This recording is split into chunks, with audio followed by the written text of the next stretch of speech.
Hi అండి అందరికీ. అందరు ఎలా ఉన్నారు? బాగున్నారా? నేనైతే చాలా బాగున్నా. మీరు కూడా బాగుండాలని కోరుకుంటున్నా. ఇంక ఈరోజు అయితే సండే కదండి. ఈరోజు పొద్దున్నే మార్కెట్ ఉంటుంది మాకు.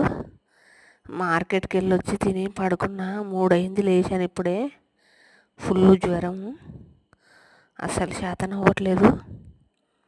ఇంక ఇక్కడైతే అన్నం పెట్టాను పక్క. గోంగూర పచ్చడి చేసుకుందామని పచ్చడి చేసుకుంటున్నా. ఈ శ్రావణ మాసం అంతా పచ్చళ్ళు పప్పులతో బతకాలంతే. చికెను మటను ఏమీ లేదు. నాకైతే ఫోన్లో చికెన్ వీడియోలు అవి ఇవి చూస్తే మటుకు నోట్లో లాలాజలం ఊరిపోతుందండి. తినాలనిపిస్తుంది, కానీ తప్పదు. ఈ ఈ నెలంతా తినంలేండి. ఇంక ఇక్కడైతే గోంగూర పచ్చడికి నేను పచ్చిమిరపకాయలు వేయించుకున్న ఆయిల్లో.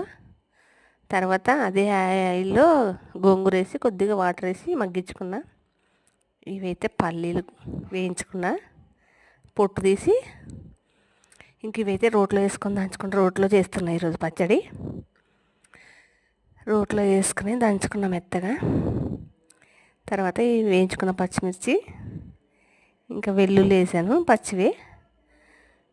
అవి మెత్తగా దంచుకున్న తర్వాత మనం ఇందాక మగ్గించుకున్నాం కదా గోంగూర, అది వేసి బాగా మెత్తగా దంచుకోవాలండి. అది మెత్తగా అయిన తర్వాత ఇప్పుడు ఈ గోంగూర వేసి మళ్ళీ బాగా మెత్తగా నూరుకోవాలి. నూరుకున్న తర్వాత మనకు తగినంత ఉప్పు వేసుకోవాలి.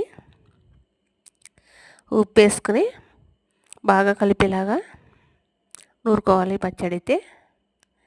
నాకైతే రోట్లో నూరు గోంగూర పచ్చడి చాలా ఇష్టం. వేడి వేడి అన్నంలో గోంగూర పచ్చడి వేసుకొని తినాలి. ఫుల్ ఆకలి అయితే వేస్తుంది. ఇదిగోండి, ఇలా మొత్తం రంగరించిన తర్వాత నేనైతే ఉప్పు వేసుకుంటున్నాను ఇక్కడ లాస్ట్లో. ఉప్పు వేసుకున్న తర్వాత దీంట్లోకి పచ్చి ఉల్లిపాయ అండి, పచ్చి ఉల్లిపాయ కట్ చేసుకొని వేసుకోవాలి. వేసుకుని ఇంకొక తిప్పు తిప్పుకోవాలి. అవి మెత్తగా కావద్దు. ఇలా ఒక తిప్పు తిప్పుకొని ఇంకా ఎత్తేసుకోవడమే. ఎత్తుకొని నేనైతే రోట్లోనే అన్నం కలుపుకొని తిన్నా ఈరోజు. అది చూపించలేదులేండి. ఆకలి వేసింది ఫుల్గా. రోటికి పచ్చడి ఉంటుంది కదా, దాంట్లోనే అన్నం వేసుకొని కలుపుకొని తిన్న. సూపర్ ఉందండి పచ్చడి అయితే, చాలా బాగుంది. మీకు కూడా నచ్చితే ట్రై చేయండి ఒకసారి. రోట్లో వేసింది ఏ పచ్చడైనా బాగుంటుందని